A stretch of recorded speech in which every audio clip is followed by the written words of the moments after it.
Y para empeorar esta situación, estamos siendo testigos de la gran incertidumbre política, económica, social, militar, religiosa y cultural que nos rodea.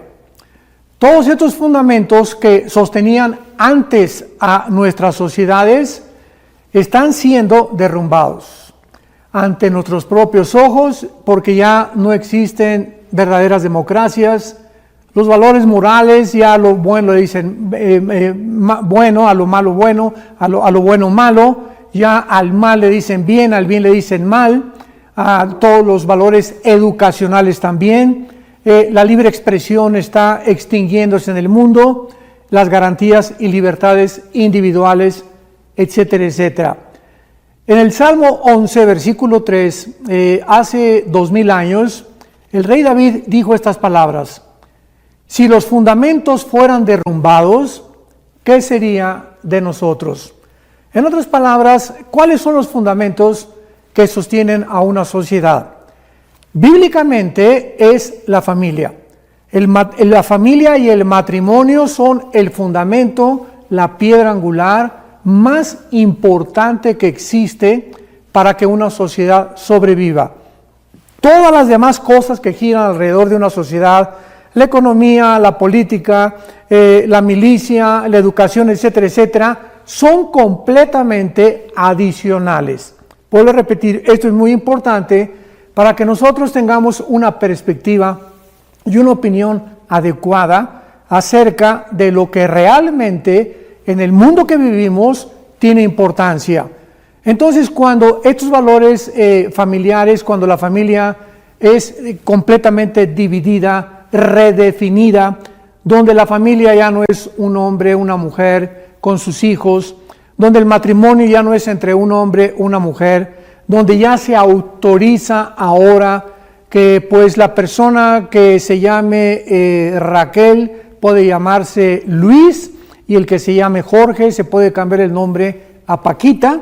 Y cuando esto ya es institucionalizado, y cuando ya se decreta o se legisla dentro de muchos gobiernos y naciones como algo normal, es cuando nos hemos dado cuenta que es el síntoma de descomposición social más grande que puede existir. Entonces, es interesante que nosotros podamos saber que también hay millones de cristianos desinformados.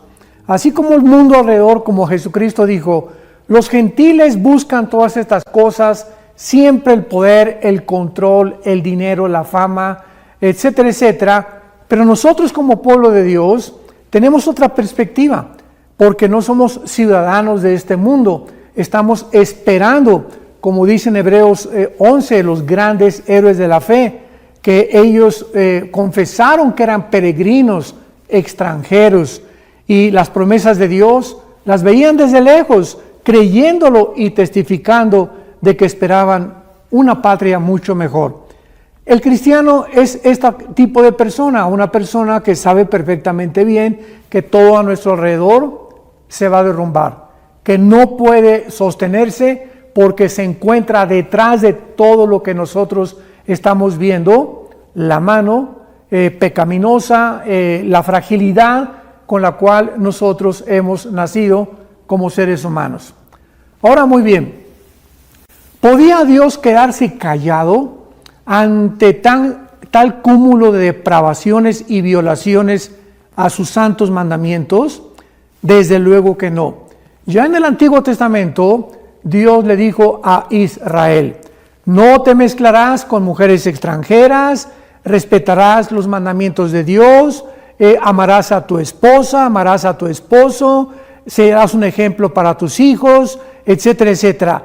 Y dice Dios, si ustedes cumplen mis mandamientos, ¿qué es lo único que Dios nos pide? Yo voy a bendecir tu casa, voy a bendecir tu matrimonio, voy a bendecir tus hijos, voy a bendecir tus alacenas, y además hallarás gracia ante mis ojos y ante los ojos de la sociedad también. Entonces es importante que nosotros nos ubiquemos y sepamos en qué clase de mundo nos encontramos. capítulo 24 del libro de Isaías, en el Antiguo Testamento, encontramos estas palabras escritas hace 2700 años. Veamos de qué forma hace 2700 años el profeta Isaías anunció la descomposición a la que el ser humano llegaría. Pero no solamente eso, sino que Isaías también nos revela las causas que se encuentran detrás de la descomposición humana y como ende o como consecuencia y resultado las maldiciones de Dios. Dice Isaías 24, versículo 3 en adelante: la tierra será enteramente vaciada y completamente saqueada, porque Jehová ha pronunciado esta palabra. Se destruyó, cayó la tierra, enfermó, cayó el mundo, enfermaron los altos pueblos de la tierra, y la tierra se contaminó bajo sus moradores.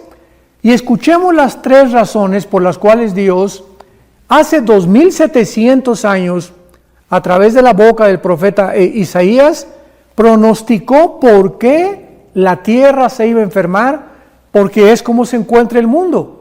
Tú y yo estamos viviendo en un mundo ya con una enfermedad terminal.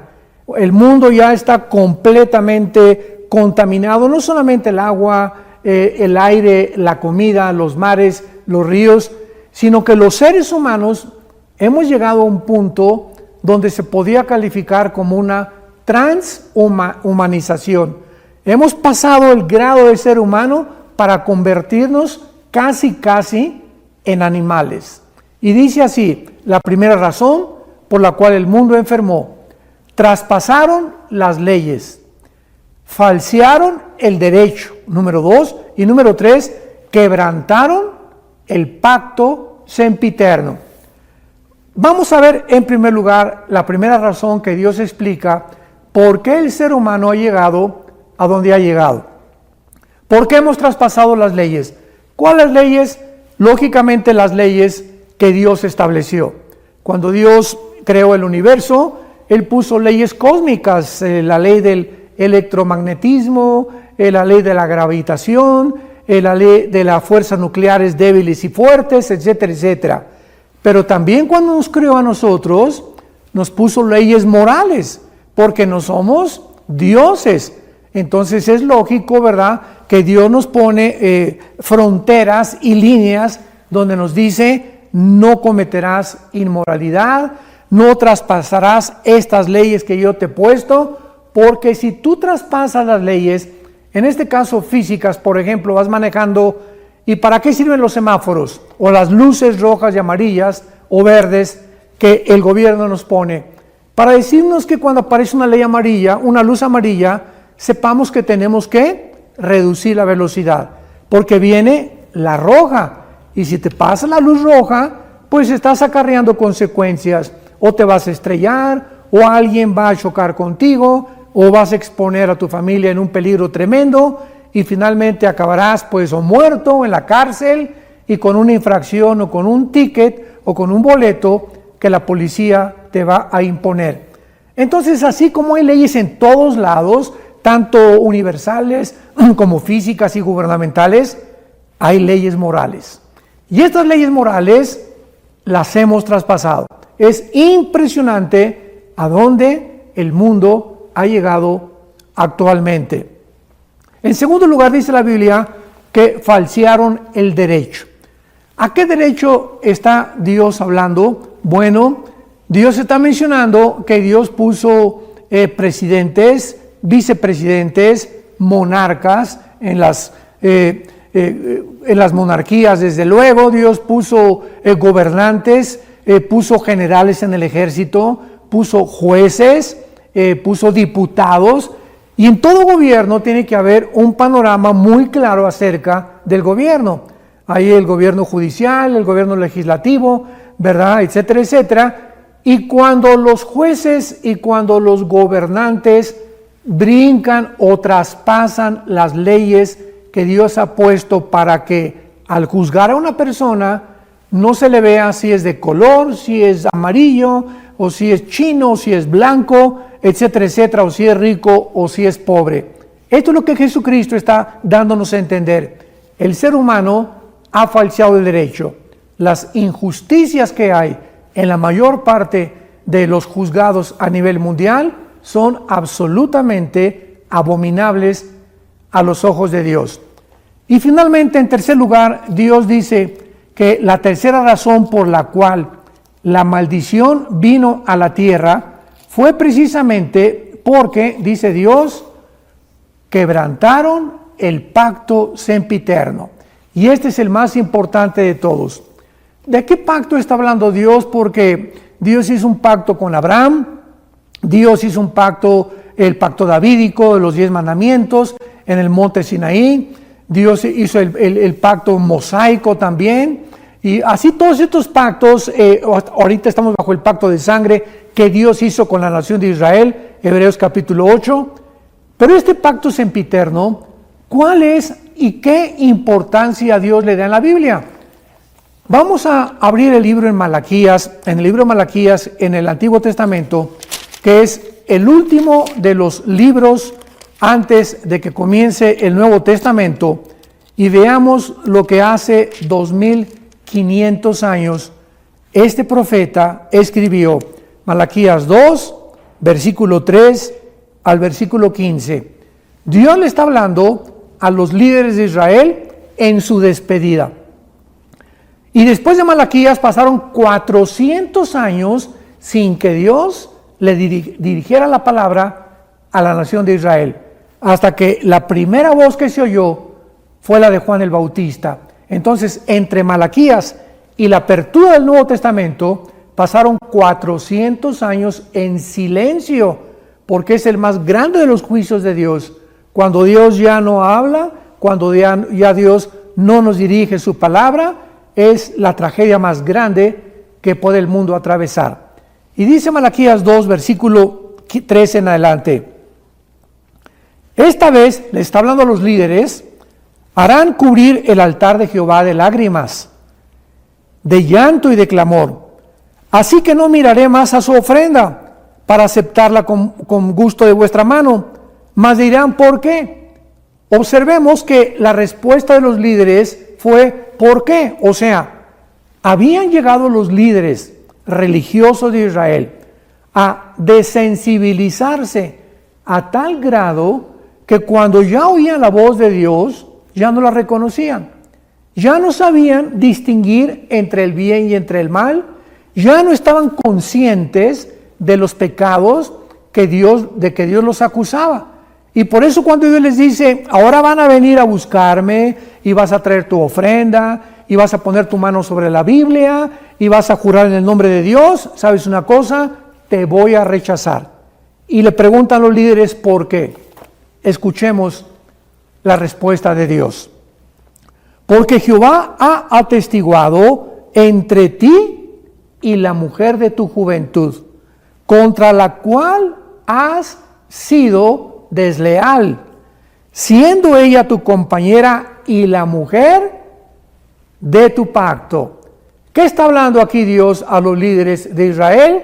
Que ellos estaban en la religión y cumplían con su religión, pero que sin embargo no habían entendido que el matrimonio es un pacto entre Dios y nosotros, entre la sociedad y entre nuestra propia familia. El matrimonio es la institución más santa, más sagrada que Dios ha establecido desde el principio de la creación. Antes de que hubiera gobiernos, antes de que hubiera empresas, Dios estableció como la columna, como el pivote, como el baluarte de la sociedad, el matrimonio entre un hombre y una mujer. Y estos líderes de Israel, pues habían violado este pacto. Estaban siendo desleales a su esposa, a sus esposas. Y ellos ya ni siquiera se habían dado cuenta de que era tan importante a los ojos de Dios. Y entonces en el versículo 15 Dios les explica por qué es tan importante ante sus ojos y por qué nosotros debemos siempre estar continuamente analizando la forma en la que nosotros estamos viviendo con nuestra compañera o con nuestro compañero que Dios nos ha dado para formar una familia. Y dice así, versículo 15, ¿no hizo él uno? O sea, Dios creó al hombre y Dios creó a la mujer, y cuando nos unimos en matrimonio ya no somos dos. Somos dos como individuos, pero ante los ojos de Dios somos una sola entidad. Dios nos ve a los dos como uno. Así que si yo voy a prosperar, mi esposa va a prosperar conmigo. Si yo voy a tener éxito, ella va a estar conmigo. Si yo sufro, ella sufre conmigo. Cuando yo estoy alegre, ella está alegre conmigo. En fin, esto es a los ojos de Dios un matrimonio. Entonces dice Dios que no hizo él uno, habiendo en él abundancia de espíritu. ¿Y por qué uno? Porque buscaba una descendencia para Dios. ¿Qué es lo que está diciendo Dios? Que cuando nos unimos en matrimonio, la descendencia, o sea, nuestros hijos, no son de nosotros. Nuestros hijos son para Dios. Nosotros tenemos solamente la responsabilidad de educarlos, de guiarlos, de darles los principios espirituales que Dios nos ha puesto, pero nuestros hijos son de Dios y son prestados, ¿verdad? Porque nos duran, ¿verdad? Mientras son niños están con nosotros, llegan a la juventud y se casan, forman su familia, y esa semilla que ellos van a tener, o sea, nuestros nietos van a ser santos también, porque dice el Salmo 112, versículo 2, la descendencia de los justos será bendita. Entonces Dios está diciéndonos que Él anhela que nuestra descendencia sea bendita y que esta semilla Él la ha bendecido. Y dice más adelante, Dios, guárdense pues, cuídense en vuestro espíritu y no sean desleales para con la mujer de vuestra juventud. Esto es, regresamos a Isaías 24, versículo 5, donde Dios acusa a los seres humanos, en su mayoría, de que han traspasado el pacto de su matrimonio. Entonces ahorita vemos que ya ni siquiera hay el matrimonio. Ya hay matrimonios entre hombres, matrimonios entre mujeres, y hay matrimonios que tal vez tienen ya 15, 10 años juntos, pero divorciados hace mucho tiempo emocionalmente. Y esta es la razón por la cual aquí nosotros en Vida Nueva para el Mundo tenemos seminarios continuos de matrimonios, como el que tenemos cada octubre en la preciosa Riviera Maya, para invitar a todos estos matrimonios cristianos o no cristianos que vengan y que entiendan a través de las Escrituras las responsabilidades que cada uno de nosotros tenemos delante de Dios, para que Dios nos pueda bendecir, porque vivimos tiempos en los que tal vez tú puedas prosperar económicamente, o ya llegaste a ser diputado, o ya tienes una empresa, o ya tienes cantidad de dinero, pero sin embargo, si tu matrimonio y tu familia no están a los ojos de Dios bendecidos, todo aquello que tú tienes no te va a durar, va a ser temporal. Y dice el versículo 6 de Isaías 24, por esta causa la maldición consumió la tierra. Por esta causa nuestros pecados hacen que la tierra a nuestro alrededor se vuelva contra nosotros. Ahora podemos dar una respuesta, porque en los últimos 10, 15 años han aumentado los tsunamis, los terremotos, los huracanes, los tornados, las inundaciones, los incendios en diferentes partes del mundo, la deforestación. Estaba leyendo en la mañana que en el Polo Norte se está deshielando con una velocidad tremenda todo aquello que mantiene el estado climático. ¿Qué le está pasando al mundo? Bueno, la respuesta está en la Biblia. El pecado del ser humano, la forma como estamos viviendo, hace que la naturaleza se vuelva en contra de nosotros. Entonces, Dios no se puede quedar callado. Dice Gálatas capítulo 6, el apóstol Pablo en el Nuevo Testamento, lo que sembramos, lo tenemos que recoger. Y la cosecha que tenemos ahorita alrededor es simplemente lo que en los últimos años hemos venido sembrando. Destrucción, divorcios, inmoralidad, lucha contra las leyes de Dios, rebelión contra el gobierno, contra las autoridades, y no es posible que podamos creer que vamos a seguir disfrutando las bendiciones de Dios. Dice en el capítulo 17 de Lucas, el Señor Jesucristo, comparando Jesucristo ahora la antesala de su venida con dos tiempos del pasado. Cristo comparó y dijo, la última generación, o sea, la que tú y yo estamos viviendo, Cristo dijo, será como dos generaciones que tuvo lugar en el pasado. Uno, en los tiempos de Noé, en el diluvio, y dos, en los tiempos de Lot. Así que Dios quiere que pongamos atención a estas dos generaciones del pasado para que sepamos y las podamos comparar si de alguna manera se relacionan con nosotros en el siglo XXI. Dice Lucas 17, versículo 26, y aquí es Jesucristo el que está hablando. Como en los días de Noé, así también será en los días del Hijo del Hombre. O sea, Jesucristo está diciendo, algo que sucedió en esta generación se va a volver a repetir. Como en los días de ¿quién? No de Abraham, no de David, no de Sansón, no de Salomón, no de Esther, no, como en los días de Noé. ¿Qué pasó en los días de Noé? ¿Qué está pasando en nuestra generación? Cristo lo dice, versículo 27. Comían, bebían y se casaban y se daban en casamiento hasta el día en que entró Noé en el arca y vino el diluvio y los destruyó a todos. Un momento, veamos que nos dice, en los tiempos de Noé todos fornicaban, todos eran unos degenerados, todos eran unos borrachos, parranderos y jugadores. Por eso vino el diluvio y se los llevó a todos. No dice eso, ¿verdad? Cristo no está mencionando pecados. ¿Comer es pecado? De ninguna manera. Bebían, beber es pecado, tampoco es pecado.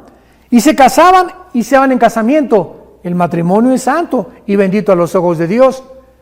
¿Por qué Jesús entonces escoge estas actividades de los seres humanos para compararlas con la generación en la que nosotros estamos viviendo?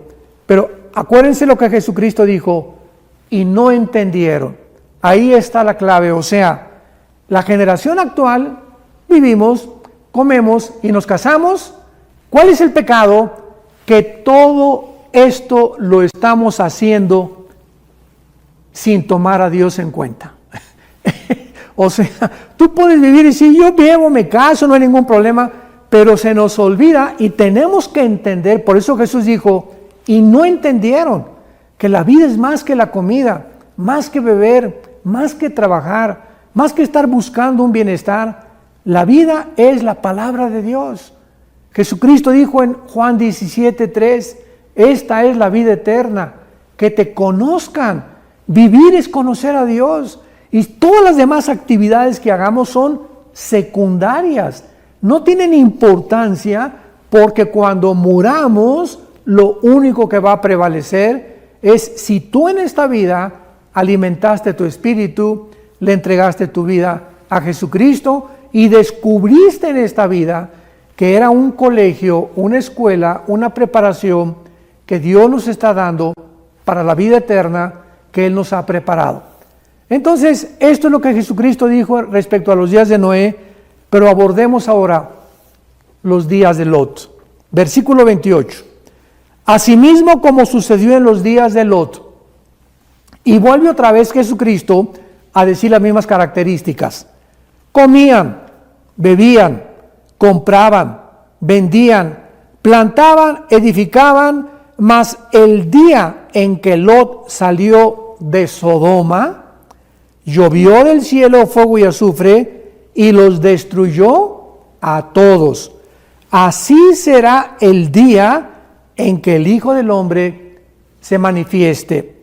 En aquel día, el que esté en la azotea y sus bienes en casa, no descienda a tomarlos, y el que en el campo asimismo no vuelva atrás.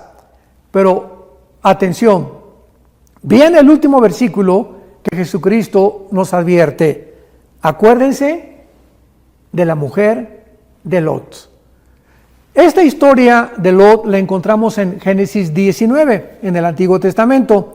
Y recordamos que cuando los ángeles llegaron a sacar a Lot y a su familia, los sodomitas, dice la Biblia, desde el más pequeño hasta el más grande, estaban en relaciones homosexuales. Ya para ellos las mujeres no servían para nada. Al grado que cuando Dios saca a Lot de Sodoma, recordamos que le fue a hablar a su familia y les dijo: viene el juicio de Dios, vámonos, salgámonos. Y los familiares de Lot creyeron que Lot se estaba burlando de ellos. O sea, el testimonio de Lot tampoco era tan bueno. Y finalmente Lot pudo sacar de Sodoma y los ángeles casi los arrastraron a Lot, a su esposa y a sus 2 hijas. Y cuando salieron de Sodoma, vemos nosotros que cayó sobre Sodoma y Gomorra, que fueron las 2 ciudades. De ahí viene la palabra sodomita u homosexual. Cayó el fuego porque Dios no podía permitir que la genética humana y que el matrimonio continuara degenerándose y pervirtiéndose. Entonces, al salir, los ángeles les dijeron: no volteen atrás. O sea, salgan sin voltear atrás. Y acordémonos que en Génesis 19, la esposa de Lot no resistió la tentación y volteó para atrás.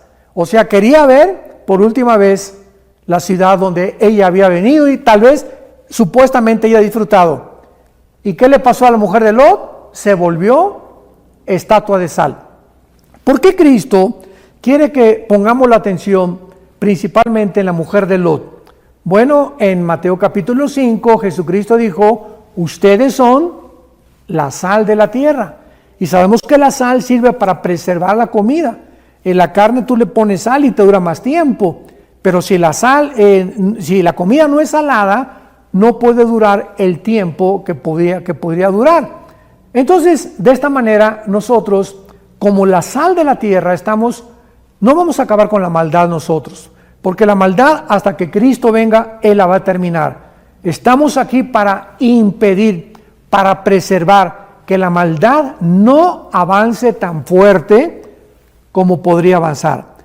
Tu testimonio en la escuela hará muchísimo, como tú no te imaginas, ante todos los amigos que tienes alrededor. Porque vas a ser diferente a los demás y de alguna manera estás impidiendo que se contamine más rápidamente o que se contagien más almas humanas con tantas barbaridades que vemos. Tú en tu despacho de abogados, en tu clínica de médicos, en el hospital donde tú trabajas, en fin, donde quiera que estemos, en la familia, estamos impidiendo con nuestro testimonio, con la vida de santidad que podemos nosotros vivir, que la maldad se multiplique. Y cuando Jesucristo dice que la mujer de Lot se convirtió en estatua de sal, está diciéndonos lo siguiente: que cuando Él venga va a haber cantidad de cristianos convertidos en estatuas de sal. O sea, ahí van a estar, pero jamás hablaron, jamás testificaron y siempre con los ojos como la mujer de Lot en el mundo. Yo hay cristianos que les pregunto: ¿tú quisieras que venga Cristo mañana? Y dicen: bueno, es que tengo muchos planes todavía y yo quisiera, ¿verdad?, todavía gozarme un poco más, etcétera, etcétera, porque de alguna manera aman el mundo. Y hay otros como a Pablo que le preguntaron: oye, ¿qué preferías, seguir viviendo o morir? Y Pablo contestó: si me quedo viviendo y es para la obra de Cristo, prefiero no morir. Pero si muriera, es ganancia, porque es mucho mejor la muerte para nosotros que seguir en este mundo de sufrimientos, de lágrimas, de tristezas, de decepciones, de frustraciones, etcétera, etcétera. Entonces, esto es muy importante porque actualmente estamos viviendo una época en el mundo donde hay un grupo de cristianos que han comenzado a enseñar que el mundo va a mejorar. Esto lo vamos a continuar en el próximo estudio, que el mundo va a mejorar, que el cristiano va a establecer el reino de Dios, que va a haber un gran avivamiento antes de la tribulación. Y la Biblia en ninguna parte enseña estas barbaridades. Por eso se llama la teología del reino y de la prosperidad. Muchos creen que los Estados Unidos se van a levantar con un avivamiento futuro, Argentina para Cristo, México para Cristo, y estas barbaridades solamente pueden tener una base hasta Apocalipsis 22, cuando las naciones, ya gobernando Cristo con David como vicerregente en Jerusalén, van a ser gobernadas por Dios. Pero antes de que venga Cristo, no hay tal cosa como México, o sea, que una nación entera se vaya a convertir, o un avivamiento nacional. Los avivamientos que vamos a tener antes de que Cristo regrese serán pequeños. Y en cada iglesia cristiana hay siempre un remanente de cristianos fieles, y hay un avivamiento en familias, en pequeñas localidades, pero la Biblia no habla que habrá un avivamiento antes de que Cristo regrese. Gracias a Dios que la mayoría de los cristianos estamos convencidos que nos encontramos viviendo en los últimos tiempos, descritos en la Biblia, porque el Señor nos advirtió claramente, Mateo 24, Marcos capítulo 13, Lucas capítulo 21, en los últimos tiempos vendrán terremotos, nación contra nación, pestes, etcétera, etcétera. Y Cristo nos dijo, en los últimos tiempos vendrán los avivamientos más grandes de la historia. Él no quiso ser deshonesto con nosotros y nos advirtió, cuando vean estas cosas, cuando vean el regreso de Jerusalén, que es la higuera, Mateo 24, 32, entonces sepan que no pasará una generación sin que estas cosas acontezcan. Pero este grupo o esta falsa teología del reino y de la prosperidad ha hecho precisamente creer a muchas personas y a muchos cristianos también, ¿verdad?, que vendrán tiempos mejores, y a través de este grupo especial de creyentes, las instituciones gubernamentales serán puestas bajo la autoridad de Dios. Nosotros vamos a establecer en el mundo el reino de Dios, y esto lo agregamos a otra falsa teología que se llama el preterismo. Preterismo significa del pasado, que enseña que todas las profecías ya se cumplieron cuando el general Tito de Roma invadió Jerusalén en el año 70, y ahí se cumplió lo que Jesucristo estaba diciendo en Mateo 24, y que las profecías del Apocalipsis ya se cumplieron también. Todas estas barbaridades, ¿verdad?, no tienen absolutamente más que una torcedura de las Escrituras, que la semana 70 de Daniel ya se cumplió. O sea, esto ya es inaudito, porque esta semana 70 de Daniel simplemente tenemos que recordar lo que el ángel le dijo a Daniel. Desde la orden de reconstruir Jerusalén hasta el Mesías habla 483 años, no días, y aunque fueran días no podrían coincidir tampoco. Y en segundo lugar, dentro de la semana 70 de Daniel se profetiza que Israel se va a convertir, cosa que no hemos visto todavía. ¿Cuándo se va a convertir Israel? Romanos 9, Romanos 10 y Romanos 11. Estas personas del preterismo arrancan estas páginas para poder acoplarse a su teología estas falsas enseñanzas. Pero todo esto ha sucedido con esta falsa teología del reino y de la prosperidad, en la cual todos nosotros tenemos que tener muchísimo cuidado, porque si no lo tenemos, vamos a poder caer en falsas esperanzas, y nuestra esperanza no es la tribulación ni el anticristo. Nuestra esperanza, y en lo que podemos ser confortados, es que estamos esperando la bienaventurada esperanza y la manifestación gloriosa de Jesucristo en los aires, cuando Él venga y nos saque del mundo mientras pasa la gran tribulación, y ahí en el cielo, mientras hay los 7 años de tribulación, estaremos, 1 Corintios capítulo 3, Romanos 14, 10, en el tribunal de Cristo, donde estaremos siendo juzgados no por nuestra salvación, sino por las obras que hicimos mientras estábamos en el cuerpo. 2 Corintios 5, 10, porque es necesario que comparezcamos los cristianos ante el tribunal de Cristo para que recibamos según hicimos cuando estábamos en el cuerpo. Y después del tribunal está en capítulo 19 del Apocalipsis las voces del Cordero, y claramente las bodas del Cordero están antes de la segunda venida de Jesucristo en el capítulo 19 del Apocalipsis. Toda esta cronología es tan clara en la Biblia, pero hay personas que ya están completamente adentradas de una forma dogmática y donde llegan todavía al grado de que si tú no crees como ellos, te consideran o un mentiroso o un falso profeta, y no de ninguna manera. Estos que profesan la teología del reino son hermanos de nosotros, muchos de nosotros. Los que creen que el rapto y la segunda venida de Cristo van a tener lugar en el mismo tiempo, son hermanos de nosotros. Y no estamos hablando mal de ellos, respetamos sus personas, estamos hablando de que han abrazado una doctrina, una teología completamente equivocada, que va a hacerlos que vayan a desviarse y a desviar también a sus seguidores. Y Dios nos ha puesto para trazar bien la palabra de verdad. Que Dios te bendiga y vamos a continuar con esta falsa teología del reino y de la prosperidad, y por la cual en los últimos años hemos visto a tal cantidad de líderes cristianos cayendo porque creyeron que eso era lo más importante en su vida cristiana. Que Dios te bendiga y que tengan mucha paz.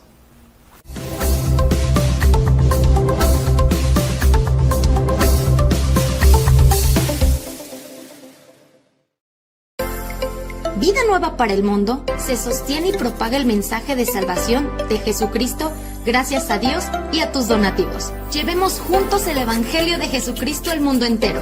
Realizamos eventos, seminarios, congresos y diferentes programas para dar a conocer el mensaje de salvación y el poder de nuestro Señor, transformando y edificando vidas de mujeres, hombres, niños alrededor del mundo. ¿Qué pasa cuando decides hacer tu donativo? Aunque no puedas llevar la palabra personalmente a todo el mundo, de esta forma lo estás haciendo. Con tus donativos o aportaciones, estás sembrando y formando parte de lo que Dios está haciendo en su obra. Estás ayudando a traer luz a la oscuridad, paz al conflicto y esperanza a los que no tienen ninguna. Dona desde México.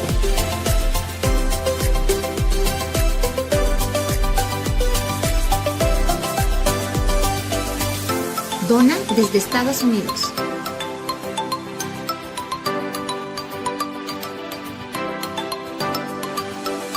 Para el resto de donaciones de otras partes del mundo, www.vidanuevaparaelmundo.org.mx/dona.